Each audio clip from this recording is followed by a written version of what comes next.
अस्सलाम वालेकुम 10 class. Hope you all are fine. आज का हमारा टॉपिक साउंड का चैप्टर स्टार्ट हो चुका था और साउंड की आपने 3 एक्टिविटीज़ पढ़ ली हैं कि साउंड की जो है वो वेव्स की सूरत में ट्रैवल करती है। साउंड जो है उसको मीडियम रिक्वायर होता है और साउंड की जो वेव्स हैं उनकी नेचर लॉन्गिट्यूडनल होती है। ठीक है, अब हमने जो है वो कैरेक्टरिस्टिक्स ऑफ साउंड पढ़नी है कि साउंड की डिफरेंट खूबियाँ जो हैं वो कौन कौन सी होती हैं। उनमें सबसे पहले लाउडनेस है।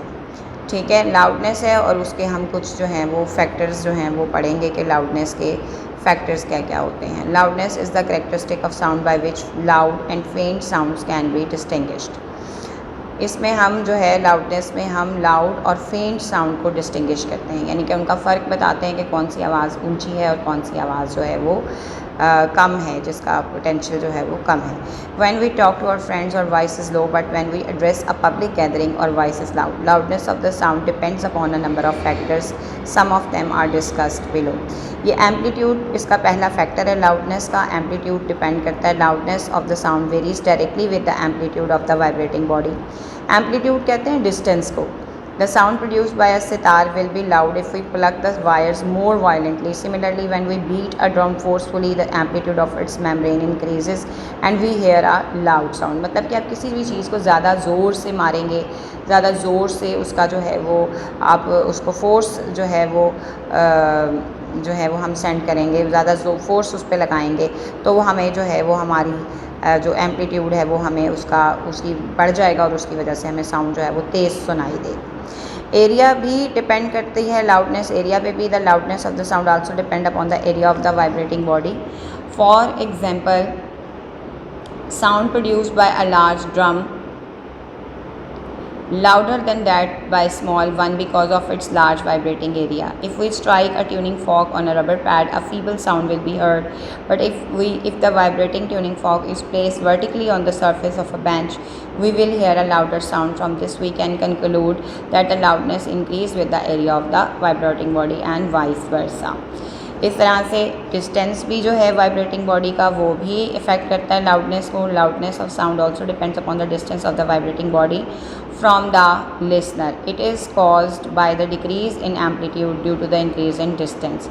Loudness also depends upon the physical condition of the ears of the listener. Loudness जो है वो ईयर की जो बात आपकी सुन रहा है उसकी फ़िज़िकल कंडीशन पे भी डिपेंड करती है. A sound appears louder to a person with sensitive ears than to a person with defective ears. However there is a characteristic of sound which does not depend upon the sensitivity of the ear of the listener and it is called intensity of sound. वो कह रहा है कि एक characteristic ऐसी भी होती है जो कि ईयर की सेंसिटिविटी पे डिपेंड नहीं करती, उसे इंटेंसिटी ऑफ साउंड कहते हैं. इस तरह से पिच है. नेक्स्ट हमारा pitch is the characteristic of sound by which we can distinguish between a shrill and grave sound.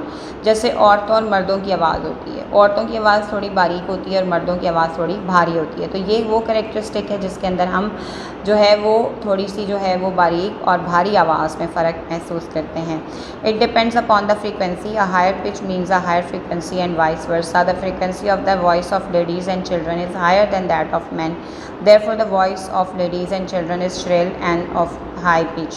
The relationship between frequency and pitch is illustrated. अब फ्रीक्वेंसी और pitch के दरमियान में जो है वो रिलेशन आपको डायग्राम के ज़रिए भी बताया गया है. इसके बाद क्वालिटी आ जाती है. The characteristic of sound by which we can distinguish between two sound of same loudness and pitch is called quality. यानी कि अब औरत की आवाज़ बेशक श्रिल होती है लेकिन हर औरत की आवाज़ सेम नहीं होती. ठीक है, सेम नहीं है, श्रिल है, फीबल है, कमज़ोर है, बारीक है, लेकिन वो बराबर नहीं है, एक दूसरे से मिलती जुलती नहीं है. ठीक है, तो इसमें जो डिफरेंस हम देखते हैं ख़वातीन की आवाज़ या मर्दों की आवाज़ है उसमें जो हम डिफरेंस देखते हैं उसे हम क्वालिटी कहते हैं. While standing outside a room no we can distinguish between the notes of a piano and a flute being played inside the room. This is due to the difference in the quality of this notes. जैसे कि एक कमरा है, वहाँ पे piano बज रहा है और फ्लूट बज रही है, बांसुरी बज रही है, तो वहाँ पर हम डिफरेंस कर सकते हैं कि बांसुरी बज रही है या पियानो बज रहा है. ठीक है, तो ये हमारे पास जो है वो these three sounds are the same but their wave, ये उसने एक्टिविटी के ज़रिए बताया हुआ है हमें। इसके बाद इंटेंसिटी आ जाती है।